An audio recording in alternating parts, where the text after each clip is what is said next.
Hello and welcome to a new episode of Club Codex with me, Corval. I am in the studio today with the usual suspects, Genius CEO Justin Bebis and our brilliant as ever analyst, Charles, aka Chucky, the feared Northerner. Now, today we've got a lot of big news. Bitcoin, since we last talked, Bitcoin has broke 100K. Talk Tua rugged 3 million. What's next for us? Well, we've got a really, really big show for you today. Some really big things are going to be launching at the end of today's episode. So be sure to stay tuned to learn what's happening with Big Tony.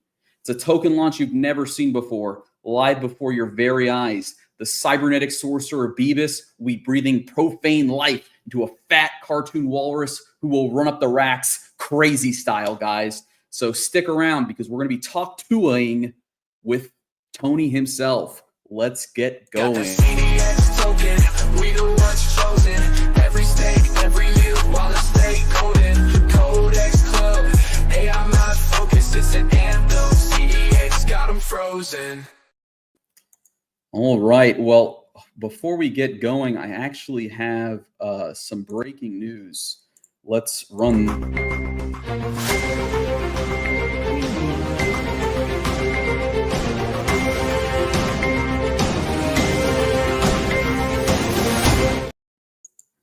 Okay, so I've got a man on the scene here, Eidolon himself, who is hard at work behind the scenes on the ground floor in the field. What's up, Eidolon? How are things going with Make.fun?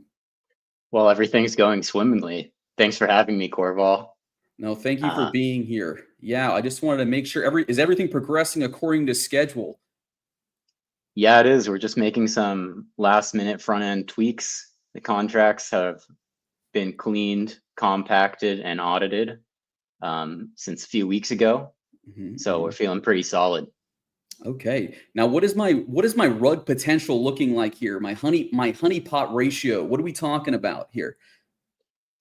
Well, we have some pretty solid protections. Using the power of concentrated liquidity, there are deterministic downsides to every token. So there's a limit, a clear limit on how much you can kind of lose in the worst scenario. Also, all of the LPs are escrowed with no owner. So the only thing that can happen after they're deployed is claiming fees. So no rugging the liquidity. Fantastic. My last question for you, Eidolon. I know you're very busy. You've got to get back into the guts of those contracts and finish crossing all the wires or whatever you do down there. How is Big Tony doing? Is he ready for his big moment? Well, first of all, I think you called him profane earlier in the pod. And I would say he's more divine than profane. He's, maybe even based. But Big Tony's doing pretty well. And I'm really excited to see him, jump into the pool, so to speak. Oh, I am too, Eidolon. I think we all are so excited to see Big Tony make a big splash when he jumps in to the based ecosystem. Based Tony. Thank you so much, Eidolon. Now let me remove you from the stage. Corval. All right. Now let me bring up my typical people here. Again, you guys are sick of looking at them. We got Justin Bebis, Charles, CEO Justin Bebis here in a bizarre hoodie. Charles in his signature shades. How are you all doing today? Are you excited? Dude, I'm pumped. We've been in the huddle, like the entire team has been chatting up a storm all while the one front-end developer on Make.fun has been slaving away. And we've been talking about how Dua Lipa is an Albanian industry plant and that we're going to short the Dua Lipa coin. So obviously, like really solid dynamics. And I ate a Hot Pocket for lunch, so that's kind of the level we're operating on today. So folks watching at home, you're working with you're looking at a serious team here, doing serious work, eating serious nutrition. Hot Pockets, Dua Lipa, one front-end engineer, and it is confirmed this is the first token being launched with slave technology, using slave labor. Charles, how about you? Are you excited for the advent of the Tony times? So excited. Yeah, that intro was incredible. Thank you so much. And the breaking news, I'm extremely happy. And I'm just sending we're all sending our thoughts and prayers to the one man doing actual work. There are 3 men doing actual work, so That's true. That's thoughts true. and prayers to them. Mhm. Yeah. I like Corval's ability to torture developers and analysts by putting them on the screen really big is my favorite thing. Eidolon was the person who wrote all of the Make.fun smart contracts. Absolute genius. Really, really happy that he was able to chat with us briefly. Yeah. It's always great to have one of the code monkeys on stage. You know what I'm saying? Get him out of the cellar that you keep him in, Bebis. Give him some fresh air. No, it was great to talk to Eidolon. I'm really looking forward to, by the end of today's episode, though, we should be launched on the platform. Heck, we might even be able to take a little bit of time and show you, viewers at home, how to launch a token here on stream. Perhaps even the eponymous Tony himself. But that will have to come. We'll have to wait and see. So stick around, folks. We're going to do a little bit of chit-chatting about some other stuff before we get there. But we got plenty of questions. We got plenty of questions about Big Tony. Got plenty of questions about Make.fun, and I'm sure you at home do as well. But let's get started first with, our classic. We got to stick to the recipe here. Let's start with the news.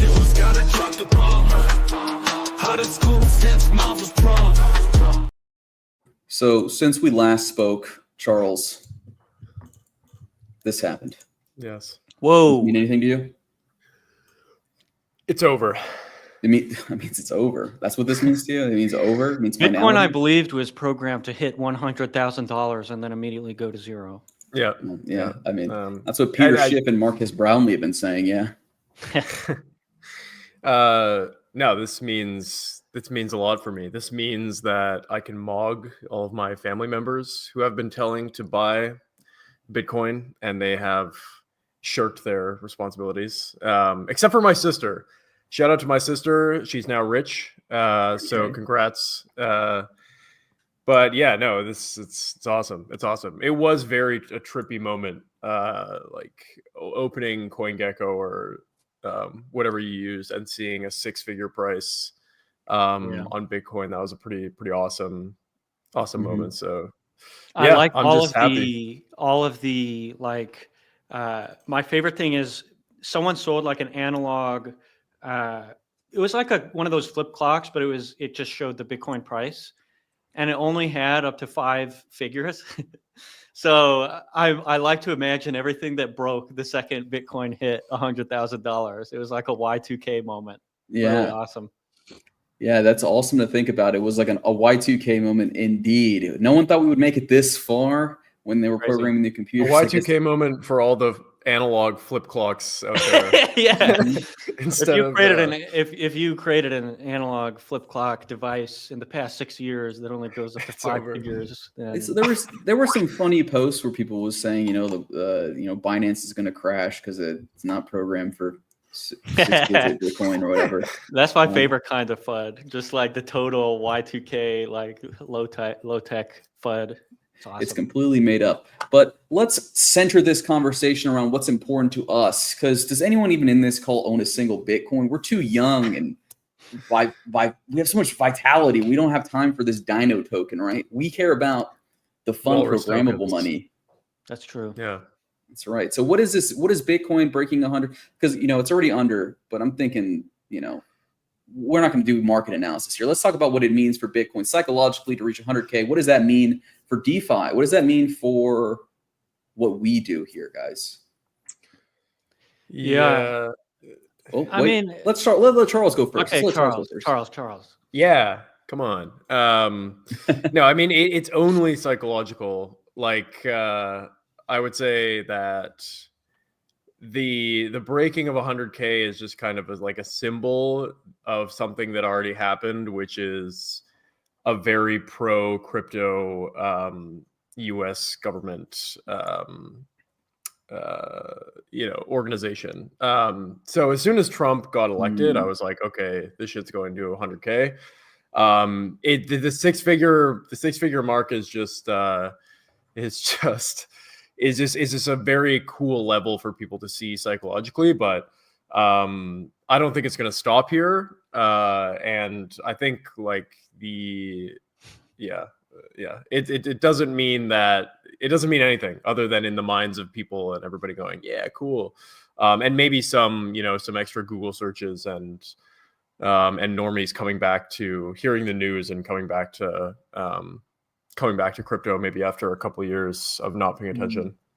So Charles is willing to lay this monumental victory square at the feet of Donald Trump, his arch nemesis. On the clown nose to represent the clown times that we live in, where even Charles is doing this. Now, that's interesting, Charles. So you said it was a foregone conclusion, but it's all psychological. The only thing that we can really expect is an influx, possibly, of new users as this generates some headlines out there, right? Maybe get, people's uncles back into it, right? Yeah, in so many words, I think that's kind of my thoughts. Well, awesome. That's Very valid. cool. Bebis, do you disagree? Do you disagree that this is a strictly psychological victory? It might grow the market a little bit for us overall. Yeah, I mean, I think I would say it's a psychological victory, which in the markets is a very real victory. Price action and market structure is defined by human psychology.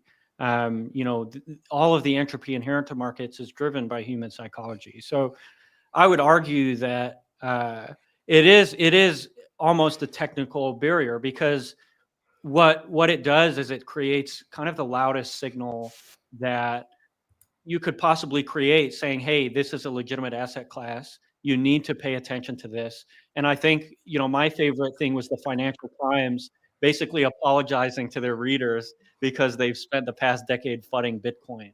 Wow. And we're going to get like a lot of this. This is capitulation from, Bitcoin non-believers at an enormous scale. And I think what all of us know watching is that not believing and ignore belief, not being a proponent of Bitcoin as a technology and of blockchain as a technology is just a side effect of being ignorant and being misinformed and being unwilling to sit down for 10 minutes and read about why it's important. So yeah, psychological victory, but I would say from the market's perspective, a very, very real technical achievement. So, I think really this changes things, and, I don't know if it's necessarily going to be easy in the next 6 to 12 months still to say, hey, I'm in the crypto industry, but we're getting there. And this, I think, is a really big first step. Yeah, I'll add on to that with a bit of forward-looking thoughts. I think my next sort of price targets, if we can go there, are based on I think a big piece of it is going to be that bill that was submitted by, I think, Lummis, with the strategic Bitcoin reserve idea. And whether or not that actually goes through, I still don't think that the market has priced that in at all. Maybe, whatever, maybe a little bit, but definitely not it fully. And I think like my targets get way, way higher if like that SBR is actually passed, and if the US actually commits to buying, I think it's what is it, like 100,000 Bitcoin a year for however many years. I hope I got that right. But it's billions and billions every year, just like T-whopping into Bitcoin. So that the consequences of that bill getting passed, I think, are pretty large. And considering I just don't think the market's priced that in at all, I think if it gets passed, my targets are going to go up to further from what they are now. Can I posit a question to you then? So let's assume this bill does pass. How bull? I mean, at the risk of sounding like a super mega Bitcoin bull, because I like to be very reserved in a lot of these predictions. But if this Bitcoin purchase law passes, right, it would have cascading effects, right? Because if the United States is going to suddenly acquire a Bitcoin reserve, is not every other country in the world going to start to seriously consider the possibility that they should as well? And not even just countries, but like states of the union, which have the ability to purchase and manage their own state treasuries. It could unlock a massive floodgate of buy pressure. Am I out of pocket here with this? No, they have to. They have to. Like, you know, the United States, especially in terms of finance, but also in terms of music, in terms of culture, etc., is like the largest exporter of, you know, ideals, I would say. And part of this is intentional. Part of it is just a side effect of having the biggest companies. But, you know, I think nations will get FOMO in the same way institutions have gotten FOMO, in the same way, you know, prop firms and VCs have gotten FOMO. And we're going to see that at a really big scale. And I think what this really means is, you know, the United States is basically offering exit liquidity to some of like the giga Bitcoin whales. And it's the same thing the ETFs are doing. It's like, hey, like this is Bitcoin's global scale distribution moment, or the beginning of Bitcoin's global scale distribution moment. And these highly telegraphed purchases, and Saylor does the same thing. They're designed to get people, you know, shaking loose their Bitcoin to a certain extent. So, you know, I think not necessarily a great thing for the Bitcoin thesis being, hey, this is going to be like Decentralized money. Yeah, and it's certainly going to centralize things, but you know, money is money. It's like you're not going to solve poverty. You're not going to solve wealth disparity. And I guess we need to come to grips with the fact that Bitcoin realizing its mission for being the best money also means that it will be captured by the richest states and firms and institutions and individuals. And I guess like people like us, it's time to look to Bitcoin too. Well, to be fair, it's not like you haven't had opportunity to get Bitcoin. I mean, the fairest distribution of money you could probably get, you could have bought hundreds of them for $10 years ago. It would have required an insane amount of belief or just buying and forgetting, but a fairly, I mean, this is fair launched money. It's the way money. The situation would have inevitably evolved this way if it was a success. So yeah, we're progressing along that path. Definitely. Awesome. All right. Now let's wrap up Bitcoin and talk about our other news story here, which is in some ways even more important to us. Hawktula Girls meme coin faces allegations of rug pull. Project leads deny wrongdoing. Now, this is important to us because we're in the meme business pretty directly. Okay, it's a little bit of egg on our face, isn't it? They're launching meme tokens and rugging people. I mean, this is nothing new. I think Haley Welch, Miss Tua, goes without need for introduction. Miss Tua herself. Yeah, but the total market capitalization reached 490 million. They rugged and pocketed about 3 million. But 285 wallets acquired 96% of Hawk's supply during token pre-sales and giftings. And within the first few minutes, almost all of those dumped. So a classic, just, you know, I'll give 98% of the supply to me and my friends. Once it goes live, we just sell all of it. Yeah. It's a side effect of, for some reason, the people that have the most, well, maybe we can intuit the reason. But the people like over here and the people behind over here, which is like a firm that launches tokens, you know, a lot of the people with all the celebrity connections, you know, and that have access to these personalities are like a combination of unscrupulous and stupid that is like really hard to wrap your head around on one side. And also like it's really hard for these launches to be successful at all. And it's like, you know, when the mission is maximum value extraction as quickly as humanly possible, there can only be failure. And every celebrity coin goes through these people. It's like this guy named Sahil who onboarded a bunch of celebrities. It's always total Burj Khalifa, absolute disaster every time. And I think this is why I initially became interested in Pump.fun from a technical perspective, because Taylor Hill is exactly right. It's like these things are basically commodities, and these people have lawyers that believe strongly, and maybe rightfully so, that once these things hit the secondary market, e.g., once liquidity is seeded, it's fair game. Interesting point. Rumor is a third of the token allocation that was given to those wallets was to the legal team, specifically, which I call good business. Yeah. I mean, it's just like, how can we extract as much capital from a reputation as humanly possible, as quickly as humanly possible? And now Haley, if you've been paying attention, she said in a Twitter Spaces, she was confronted like, hey, you guys extracted all this value, you basically rugged.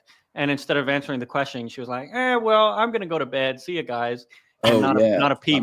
I'm glad Since you mentioned that, because I actually have that actual clip here. dude, it was so funny. She's just in over her head, but this is this is a GOAT moment in all of crypto history in terms of scams and actual Hey guys, can you hear that? I'm sorry, it's pointing to my yeah, we can hear it.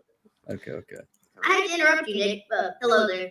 But anywho, I'm gonna go to bed, and I'll see you guys tomorrow. I hate to interrupt you, Nick, but hello there. But anywho, I'm gonna go to bed.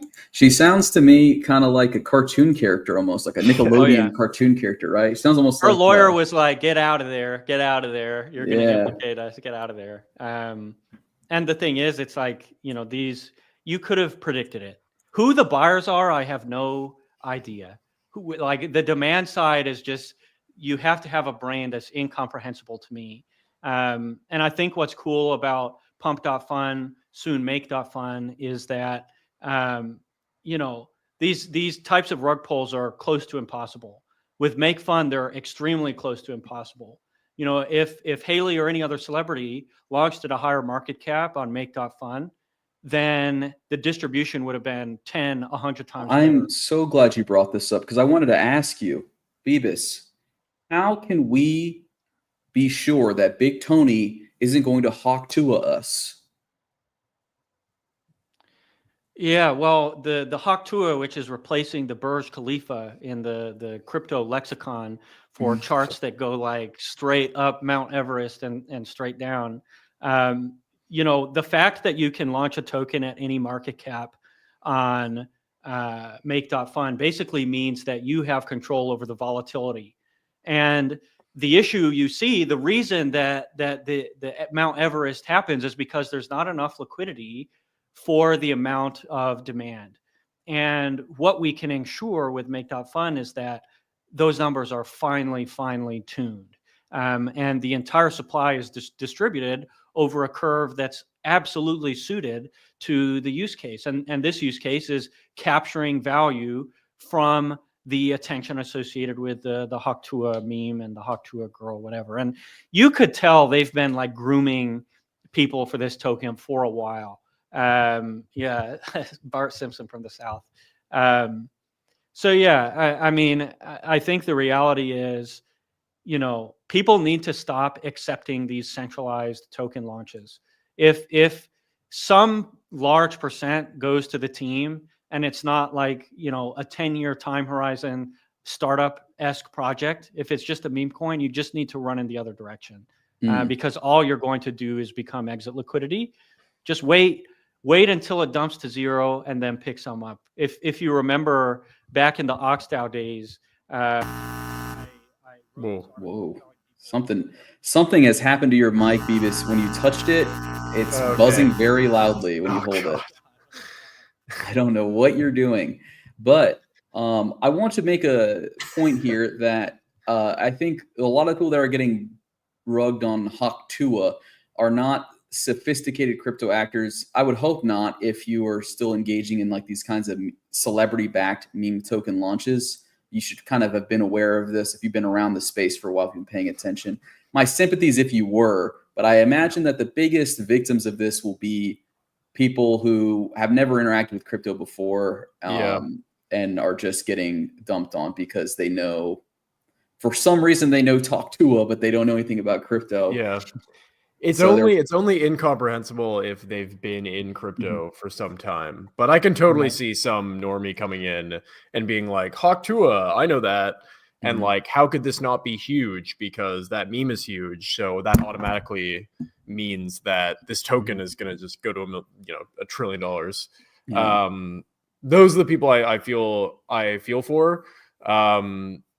And I was going to, let me simplify a little bit what Bebis was talking about with Make.fun, where the whole supply is in the pool, and the pool is as large as the creator wants it to be. That is to say, the liquidity is as deep as the creator wants it to be, and everyone can see how deep the liquidity is. So as someone buying these tokens, they know that there isn't 90% of the tokens held by some lawyer somewhere, and they can see that they automatically can see how volatile it's going to be based on how deep the liquidity is relative to how large the token is. So it's just like those two things immediately eliminate the possibility of getting duped by some Burj Khalifa Hawk Tua token. Mhm. Yeah, it really is like, I think we're at a point where, like, maybe we were at this point 6 months ago, 12 months ago, but serious engineers, and maybe I'm speaking for myself and some other teams, are looking at people on Solana get absolutely slaughtered.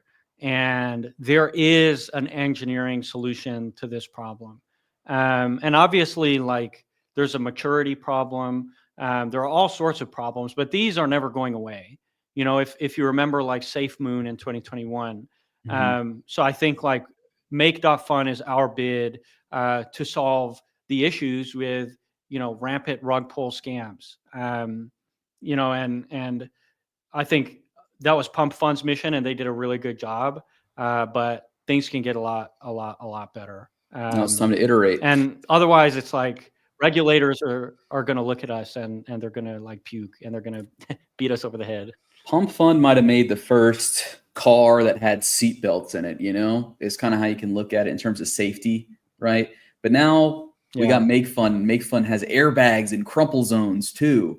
So we're getting a little bit better in terms of providing solutions so people don't get blown up. But it is going to depend on a cultural evolution kind of the system, where we move away from people just posting contract addresses and saying, send me ETH, I got you later, or, the kinds of launches that are similar to that. But yeah, Pump Fun, Make Fun. Let's have fun, dude. That's what the space is about, without rugging people. So Make Fun is the solution here. Haley Welsh, you can have your redemption arc here, I think. If you just come to Make Fun, I think we can help you. Have your people contact my people.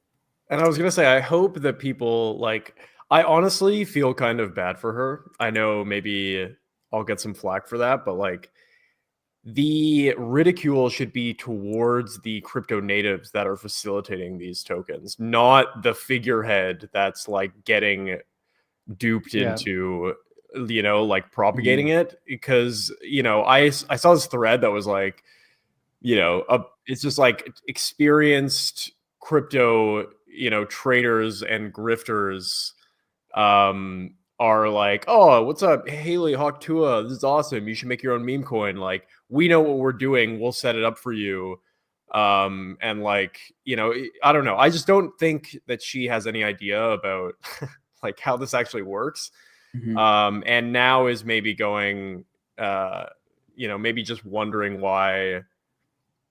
Yeah, I don't know. I just don't know how in the know she is. And I just suspect that a lot of these celebrities, like, they just take advice from literal scammers, and they make money, but it's not what they wanted. The lesson is, in crypto, if somebody is offering you something for free, just assume they'll probably make a metric shit ton of money somehow. And you should think very hard about how they're going to do that, because a lot of the times it's not going to be good for you. So, Yeah. that's like never take something for free without questioning why, unless it's like a Costco sample. For sure. Well, I mean, even that has strings attached. They want you to buy. But moving along here, I think we've got a really nice, point we've got here in that it's all building up to this. It's all building to Make.fun, okay? But let's take a little detour, all right? Let's take a little detour because we have, I never mentioned this before, but in order to have this broadcast, the Bankless guys and their cabal have demanded, they said they would destroy me if I didn't do this, if we didn't do a mandatory 5 to 10 minute segment on innovative DeFi technology. And that's why we have Charles here. Charles, can you explain to us your latest piece of innovative DeFi technology that you've come across? I believe it's called, well, why don't you tell us what it's called? Why don't you tell us what it's called, and we'll talk about the name after. This is kind of just a funny segment based on how the first half of this conversation has gone. But I just like we're gonna force meme coiners to get into DeFi. Let's go. Yeah. So I just like talking about protocols that I'm into. And there's a protocol called FX protocol, which some of you might be familiar with. F of and X. FX, of X. F of X. Yeah. This is a protocol by Aladdin DAO. They're OGs, and they've built just a really, really nice product. And I dig their stuff. So what do they do? Really simply. So their first product was an ETH, so 2 ETH derivatives. So essentially what they did was they took ETH deposits and they split those deposits into a stable token and a leverage token. So the stable token was FETH and the leverage token is XETH. It still exists, but this was their first product kind of demonstrating what their tech is capable of. So FETH is a token that you can hold. It's a quasi stable coin, but it absorbs 10% of the volatility of ETH. So basically you can hold this token, you can get exposure to ETH only at 10% of the volatility. So ETH does a 2x, you would make 10%. 0.2. 0.2. Thank you. 20%. I was trying. Yeah. Well, this is the brain trust is in full effect. This is the our genius analyst. Whoa! So we need this is my quant meme, and he's like using like an abacus.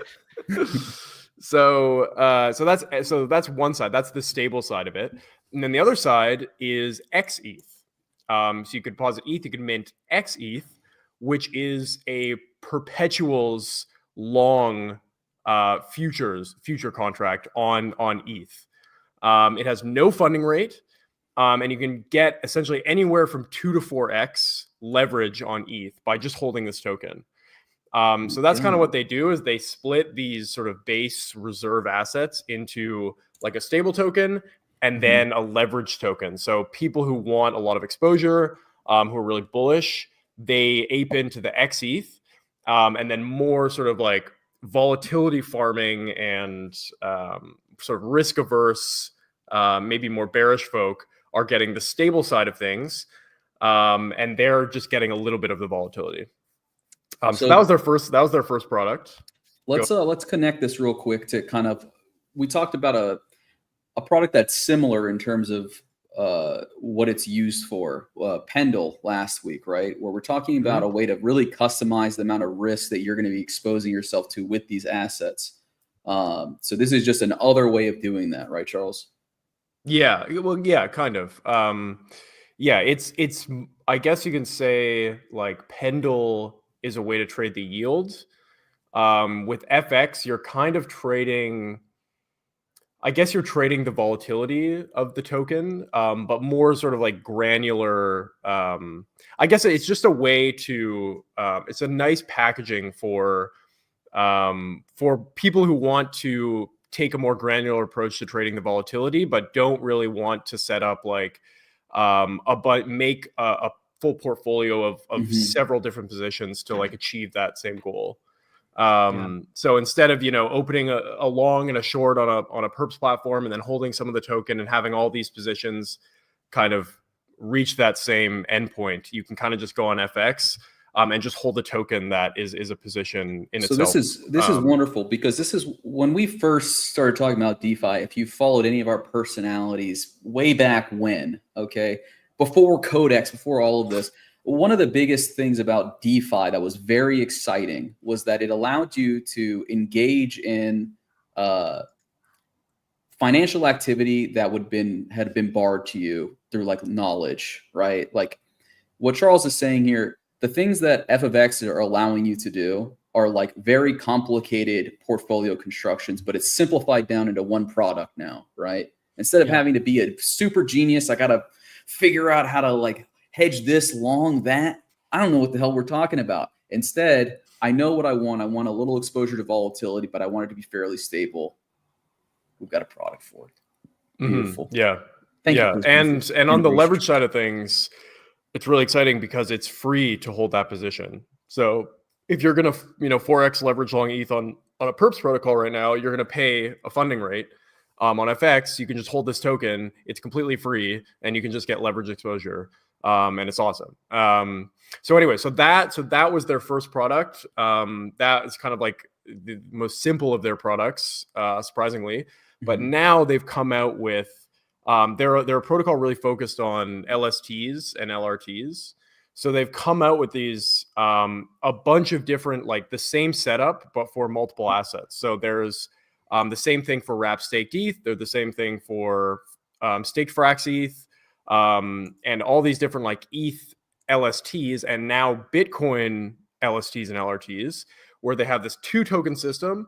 One side's a leverage thing, and then the other one is a pure stablecoin. So with FETH, it's only 10% of the volatility, but for all their other products, the stable part of that equation is a stablecoin that is pegged to $1. With that, all those stable coins, they're all different stable coins. There's like a staked Frax ETH backed stable. There's a wrap staked ETH backed stable. They're all different tokens. So then they were like, okay, we have all these different stable coins. How do we bring all this together so that we can have one big stable coin that earns an inherent source of yield? So this is what FXUSD is. And I'm a big fan of this stable because it's really cool. And essentially, FXUSD is backed by all of the stable components of those different sort of dual token models, if that makes sense. So, I mean, there is a graphic here that I could probably share that would help. But FXUSD, essentially, it's backed by all the stable parts of these different sort of pairings, and it gets a little bit of the yield from all these different LSTs. Okay. And they have all these stability pools that you can stake your FXUSD in, and you can earn a really, really nice APR. And the yield scales with demand for the leverage tokens on these different LSTs. So I hope that made sense. If you have any questions, so I guess maybe I'll try my hand at distilling that into something pretty simple. Please. What FX is doing is it's created a way to take a pool of tokens, cut it in half, or cut it in whatever, chunks, and then take the volatility from one token, extract it, and move it to another. So you have one token that's lower volatility and one token that's higher volatility. And then their job is basically selling the low volatility token to the people that want that side of the trade, and the high volatility token to the people that want that side of the trade. And I like to think of it kind of like, it's been a while since I've traded traditional equities, but I remember like QQQ and like 3X levered products like that being super popular. It's like the shit coins of Robinhood, or it was. And so, F of X is creating tech that does that for anything, which is quite cool. And then you can leverage the exciting or sell the exciting levered product on one end And I'm sure there will be some institutions who want some tame ETH exposure on the other end. Thank you for bringing that up, because I wanted to tie this together again. I want this to be a recurring theme on this show when we talk about these DeFi products. So right now, let me show you this. F of X is not available to citizens or residents of the U.S. or people in OFAC sanctioned countries. So I bring this up to make a point here. Okay, so Bitcoin over 100K, right? Things are pumping like crazy. It's awesome, right? Now, I want you to keep in mind, this is before it's even legal for large money to use any DeFi products for the most part. Pretty much all the interesting DeFi products, if you want to use them, you can't be an American citizen. And I have this here to show you, just to point out something here. If we're comparing the amount of money in the US versus elsewhere, if we were to compare $10 billion companies in the US versus the EU. In the EU, almost all of these products, not almost all of them, but a lot of them are illegal. In the US, they're not. So I just want to make a little bullish point here about, crypto. If we're going into a more DeFi friendly regime here in the next 4 years, then the floodgates will be opening in a big, big way, because this product, FX, Pendle, guys, those blokes on Wall Street would love to be able to do this shit, make their jobs a lot easier, a little more complicated in other ways. But and not only, and I hate to say it, but this is very bullish for ETH. Not only DeFi getting some adoption, but just all those assets in traditional finance moving on chain, and probably moving on to the ETH chain, to Ethereum. Like the assets in, like the assets in TradFi are in the trillions, and DeFi, is still in the very, very low 9 figures. So especially like derivatives markets, I just think once like the work that Chainlink is doing to bring, a bunch of just USD derivatives from TradFi on chain, like that work is literally, we're in the pregame warm up in terms of the life cycle of those. Just remember, it took Bitcoin 15 years, to get picked up, and DeFi was invented 4 years ago. So, obviously we're in a much more favorable environment where the blockchain is pretty well respected, and there's obviously a lot of investment coming in from traditional finance firms, but it is so early. It's really just a matter of time. And if you've ever listened to me, I always say, just technically speaking, you need to turn over a generation of IT staff. You need to migrate all these old Fortran, COBOL powered IBM mainframes to more modern technology. It will happen. It will 100% happen, because these things will age out naturally. And all the cushy jobs that are being enjoyed by baby boomers, eventually they'll go away. And DeFi, blockchain in general, is just an absolute no-brainer for finance. Companies will save exorbitant amounts of money migrating to blockchain over traditional banking technology. So, and it's everybody only a matter of time. It's only a matter of time. That's what we're been big on here at Codex. But no, in the interest of moving things along, because we could go on for a good long while, I think, on this point, because it's fertile ground. But we're going to be returning here episode after episode as we pull in more interesting DeFi products that Chucky's playing with there, are derivatives to God. Charles, do you have some chapter alpha you'd like to share with us? Should I kick off that segment, or do you want to breeze past it? We could do it pretty quickly.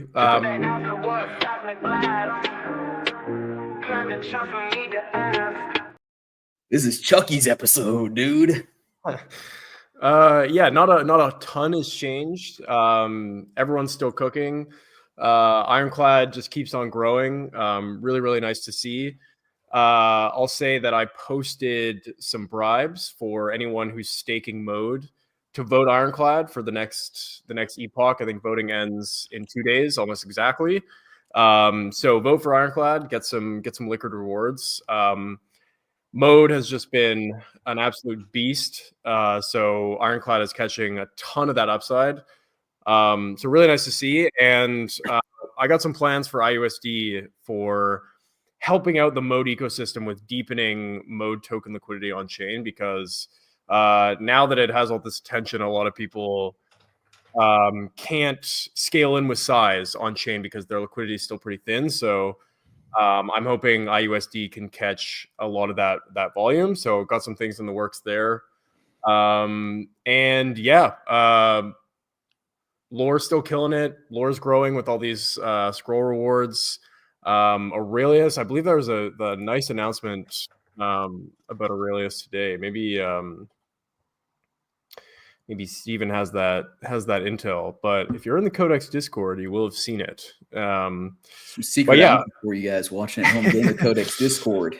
Yeah, there's the Mantle Metamorphosis Season 2 campaign page. All people who've deposited CM ETH and Aurelius have been retroactively rewarded with powder from day one from that campaign. So that's huge. Oh, nice. Yeah, really, really big. I know everybody's been saying when powder for a while. So I've been saying that in the background. The Legionnaires have caught a win today. Nice. And yeah, just going strong on all fronts. Cooking, it's going well. Fantastic. I'm glad to see that we're still making progress there, and people are continuing to put up numbers and win here in the chapters ecosystem. Perfect. Now, do we want to move on? We have to move on because we're getting kind of short on time, and we got some big stuff we got to talk about. So let's move the headline.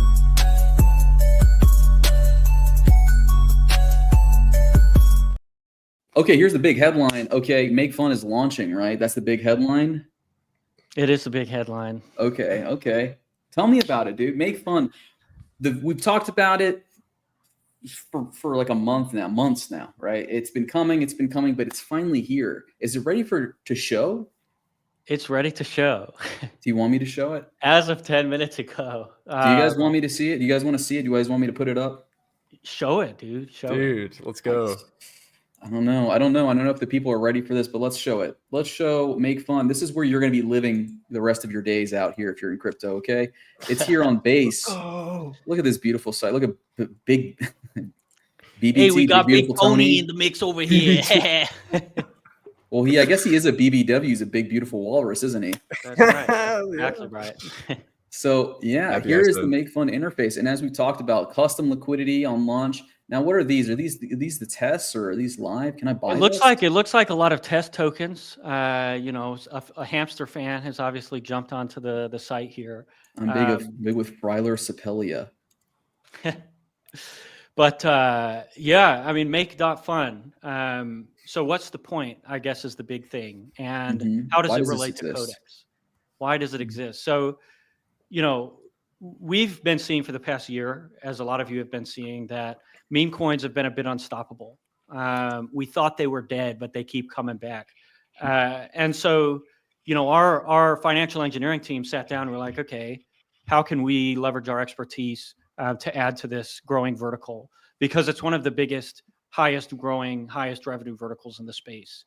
And the idea came using CDXUSD, our stablecoin, to allow users to launch tokens at any market cap with deep liquidity, such that, let's say you're a celebrity wanting to launch a token, for example. You don't need to launch a pump fund, which has no liquidity and will be a disaster. You don't need to launch a super snipeable token with super thin liquidity, directly on a DEX. What you can do is you can create a token with any starting price, any starting market cap that you want, and let your users have at it from there. And so Make.fun is a platform that we created to serve the end user using our technology, give them better tokens, give them more configurable tokens, and for developers, way stronger tooling. And all of this power kind of compounds the effects of CDXUSD. It grows CDXUSD liquidity. And frankly, I mean, we've been testing it for the past week and a half. It's a lot of fun to use. And this is just day one, and it's going to keep getting better and better and better. We have a lot of cool features planned for you. But yeah, it's been a lot of hard work, and this is kind of the first step on the journey here. So the goal for Make.fun is to make the experience of launching a token as seamless and fun as Pump.fun, but more customizable, because that will result in better outcomes for you, the user, or you, the launcher. If you're a serious guy, if you're not a scammy little guy, then it should work great for you, right? Yeah. That's the marketing thing I just wrote in my head right now listening to this. That is the goal here of Make.fun, right? Better outcomes for everybody involved. I'll reiterate what Eidolon said at the beginning, which was that the LPs have no owner. So claiming fees is possible, but moving the liquidity anywhere is not possible. I hope that's okay to say as a broad statement, but the LPs do not have an owner. So like a lot of the due diligence that you have to do as like a meme coin buyer, like hardcore meme coin traders, they're on Dex tools, they're on the block explorer. They're like, okay, let's check the holder list. Who has the tokens?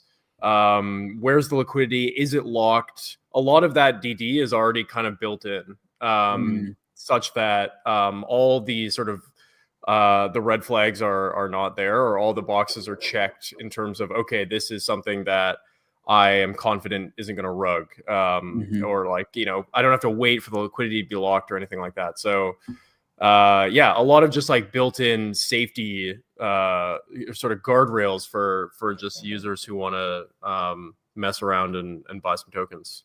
So with Make.fun, we're removing a lot of the pitfalls that a lot, not just novices, but a lot of people, if you're wanting to participate in a token quickly, right, there are a lot of risks available. There's everything from your wallet being hacked, right, from giving too many permissions. But first, meme tokens specifically, the kinds of things we've seen are like honeypots where you can get in, you can't get out. Yeah. Axes, all that kind of stuff, right? All of these things are removed with Make.fun.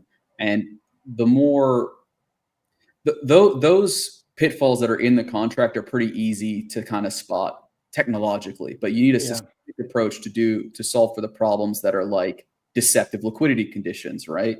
Where is the LP going? That sort of thing. So Make.fun is solving for this.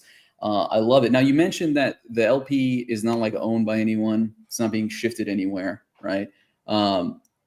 It gets kicked to Aerodrome, right? When you hit a threshold, just like Pump.fun. No, it launches on Aerodrome natively. So there's no aggressive bonding curve. It's like we create the liquidity, we put it onto Aerodrome Slipstream, and it's done. And really the cool thing is, like, you know, we're also giving a lot of the fees, I think potentially all of the fees, to the person launching the tokens, certainly in the short term, as well as people who refer volume. So maybe in a second here, I'll kind of walk people through, but basically, quick, could we back up here? And you said, so there's no like aggressive fee for when it gets kicked over. It's already launched on Aerodrome. Could we explain exactly what that means? Because a lot of people probably don't know. When you are on Pump.fun or most token launchers, right, and you hit that threshold, 70,000, 80,000 or whatever in the LP, what happens once it's kicked over the DEX? Essentially what happens is during that migration period, Pump.fun takes a lot of the liquidity and that's how they make their money. Yeah. So, you know, we have more nuanced ways to capitalize thanks to CDXUSD on the platform. So we don't really need these fees. And our goal is to make it so that you, the launcher, can turn your token into a source of income.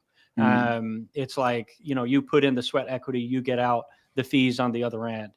You know, you help your referral code, get your referral code out there, you see the fees on the other end. So one thing I kind of want to point out too about that, tell me if I'm wrong here, but so like, let's say I got it's 80K or whatever, right? Pump.fun takes like 45K out of the LP as their margin, right? Now, if you were trading the token If you're just a little small fry in the trenches, you're seeing the market cap going higher and higher, and you're really excited, and then it gets kicked over the decks, and then one sell wipes out your market cap. Now, why is that happening? It's because the liquidity got thinned quite thoroughly there right when it kicked over, right? Yeah. So a pattern you'll often see on Pump Fund is something is doing great, then it hits the decks and it dumps immediately. Yeah, and a lot of people as well sell right before it migrates, so that all the energy and excitement going into the migration, exposing yourself to the wider audience, is just like cut short. So it's like these mechanics, snipers and ruggers have kind of developed an entire framework for stealing people's money. And so we kind of dug in there, learned the platform, and created a bunch of interesting mitigations for that, which should be quite effective, and obviously will get better and better over time. Right on. Now, Make.fun is not the only thing happening today. Is that correct? That is correct. My insider sources have told me that something big is going to happen. Yeah. So let's do a little tutorial here. Okay. Are you sharing your screen? I'm going to share my screen here in a moment. Something I'll big. Go ahead and share. Something beautiful. Something walrus. Let's see something happen. Big, beautiful walrus. Look, that's what I like to see, is a token launching immediately. Worked up, right bastard. We're already getting used to it. So we've been front run. Well, you can see there are referrals here. There's a volume leaderboard that you can look at. That's a lot of fun, and we'll improve those over time. But I want to show everybody how to launch a token. So we're going to create a new coin. And let's say the token name is Big Tony. Okay. The token symbol, Tony. The token supply, let's say we'll do 100 billion, and the desired starting price. Unit economics. I'm going to target like 200K. So you can see here, it's calculating the market cap. And let's see, 1, 2, and it will be able to tune it. We'll do like 150K. It'll be able to show you the market cap based on the tick spacing on Uniswap v3. So really high-tech stuff here. And so what you're going to do is you're going to grab an image, and then a description. You'll put something like the official mascot of Make.fun. How should we describe Tony, do you guys think? He's a big, beautiful walrus with big, beautiful bags of money. Okay. Okay, big, beautiful walrus with big, beautiful bags. Okay. Of money. I don't want them to think he's got any other sorts of bags. Okay. And then once the marketing team yells at me and makes how to just change the description, that's how we'll know we'll be in a good spot. So now you can see I've added a picture, I've added a description. You have the market cap here, the estimated starting price, the total supply. And this is what I think is really cool, is it will let you choose the fee recipient. So what I'm going to do is I'm going to put in the Make.fun safe, and then I'm going to put in Big Tony's wallet and split it 50-50. So this is the wallet that Big Tony, the agent, uses when he's trading assets. And you can follow it on DBank. You can follow him at Big Tony XBT. And right now, he's the most advanced financial agent in the business. So what I'm going to do is I'm going to create this token. The most advanced and the most unhinged as of late. We've been working on his personality. He's been in the torture chamber a little bit, which has been all right. Meditating on Let's go. Tony. Now we've got Big Tony, and I'm going to immediately ape in with all my money. Oh God, you can't set custom slippage here. All right. And there's the tech. Simple as tech is teching, bros. Now, I am a little upset because I thought I'd be able to front run this, but I guess I can't.